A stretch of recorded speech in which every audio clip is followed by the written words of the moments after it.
Alors, il y a des objectifs de réduction de l'utilisation des produits phytosanitaires qui ont été définis au niveau français, européen. Et donc, il est nécessaire en fait de trouver des réponses à ça. La question est simple, mais la réponse est complexe. Elle est complexe parce que il va falloir trouver des alternatives qui sont des leviers relativement simples, parfois des combinaisons de leviers, mais aussi ça peut aller jusqu'à la reconception de ce qu'on appelle le système de production. Et donc face à ça, les instituts techniques, mais d'autres organismes aussi, ont pour mission de chercher les meilleures combinaisons possibles, les meilleures solutions. Et le réseau défi est intéressant parce que justement il combine les deux approches. Il y a une approche du système avec le réseau ferme et puis il y a une approche un peu plus analytique avec le réseau XP et souvent dans le cadre d'une approche système, c'est-à-dire en reconcevant le système de production.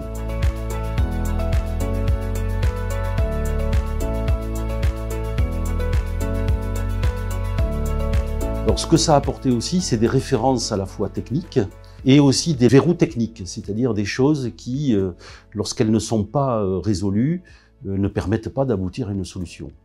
Et donc, tous ces leviers, toutes ces situations ont été regardées avec un angle à la fois technique, d'efficacité, mais aussi sous un angle économique et sous un angle aussi de faisabilité pratique.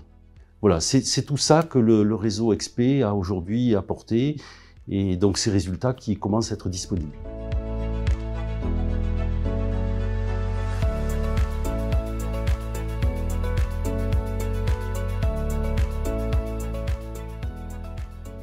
Dans les années à venir, il y a des choses qu'il faudra regarder plus précisément dans le cadre du réseau XP et du réseau défi en règle générale.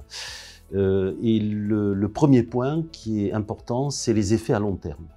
Alors pourquoi les effets à long terme? Parce que il y a des choses que l'on peut mesurer sur le court terme.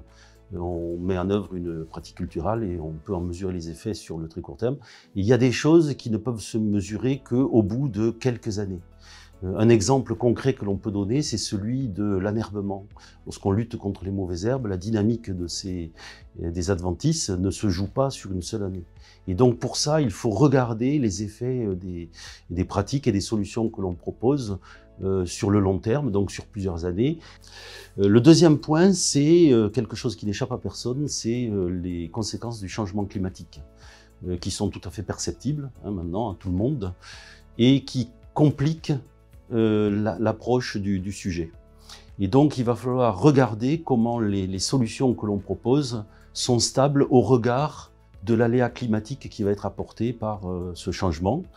Alors ça c'est compliqué, on ne pourra pas l'étudier véritablement sur le terrain parce qu'il y a une combinaison infinie de situations climatiques.